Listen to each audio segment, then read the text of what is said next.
Union পরিষদ কার্যালয়ে চেয়ারম্যানের চেয়ারে বসা নিয়ে দীর্ঘদিনের বিরোধ শেষ পর্যন্ত রক্তক্ষয়ী সংঘর্ষে রূপ নিয়েছে। হবিগঞ্জের বানিয়াচং ইউনিয়নের ৭ নং বড় ইউরি ইউনিয়ন পরিষদ কার্যালয়ে বর্তমান চেয়ারম্যান ও আওয়ামী লীগ নেতা ফরিদ উদ্দিন এবং ভারপ্রাপ্ত চেয়ারম্যান কপিল উদ্দিনের সমর্থকদের মধ্যে তুমুল সংঘর্ষে অন্তত অর্ধশতাধিক মানুষ আহত হয়েছেন। ৮ জুন সোমবার সকাল ১০টার দিকে শুরু হওয়া এ সংঘর্ষ টানা প্রায় ৩ ঘন্টা ধরে চলে। পরে খবর পেয়ে পুলিশ ঘটনাস্থলে উপস্থিত হয়। পুলিশ ও স্থানীয় সূত্র জানায়, বড় ইউরি ইউনিয়ন পরিষদের চেয়ারম্যান ফরিদ উদ্দিন সম্প্রতি একটি বৈষম্য বিরোধী মামলায় কারাগারে ছিলেন। এ সময় ভারপ্রাপ্ত চেয়ারম্যান হিসেবে দায়িত্ব নেন ৫ নং ওয়ার্ডের সদস্য কপিল উদ্দিন।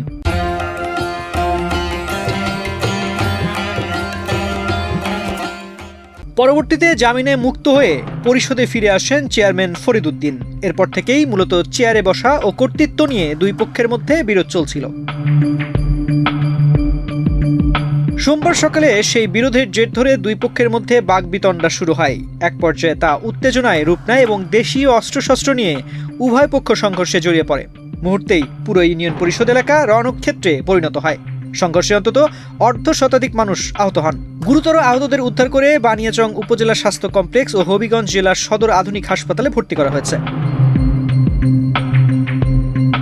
তবে পুলিশের উপস্থিতিতেও পরিস্থিতি নিয়ন্ত্রণে আনতে বেশ বেগ পেতে হয় বলে জানান বানিয়াচং থানার ভারপ্রাপ্ত কর্মকর্তা শেখ নাজমুল হক। আমরা আশা করছিলাম যে এখানে ওসি আসছে, পুলিশ আসছে, দুই পক্ষই আমাদেরকে দেখে এবার শান্ত হবে, কিন্তু অতীব দুঃখের বিষয় আমাদেরকে দেখার পরও আরো বেশি এক্সাইটেড, উত্তেজিত। আমরা রিস্ক নিয়ে এক পক্ষ ওই পক্ষ দুটো ভাগ হয়ে আমরা কাজ করছি। আমাদের খুব কষ্ট লাগে পুলিশ আসার পরে পুলিশকে দেখে আমাদের এতটুকু আমাদের এখন হওয়া উচিত, সচেতন হওয়া উচিত, যেখানে পুলিশ আসছে এবার আমরা কন্ট্রোল হই। কিন্তু দুঃখের বিষয় ওরা পুলিশের উপস্থিতি মারামারি করে। আমরা কিছু দু একজনকে বিভিন্ন আমরা কৌশল অবলম্বন করতে হয়, কাউকে ধমক দিতে হয়, হ্যাঁ, কাউকে দাওয়া দিতে হয়, কাউকে হ্যান্ডকাপ পরানোর কথা বলতে হয়।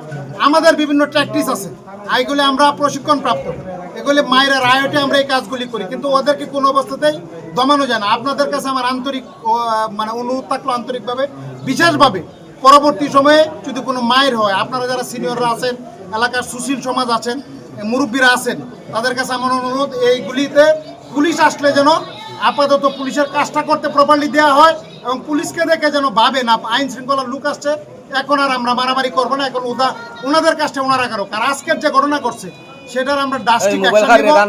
যদি যারা ইনজুর্ড হয়েছে প্রয়োজনীয় আইনগত ব্যবস্থা যেটা নেওয়ার দরকার সেটা নিব। আসামি ধরার জন্য যা করার দরকার আমরা তাই করব।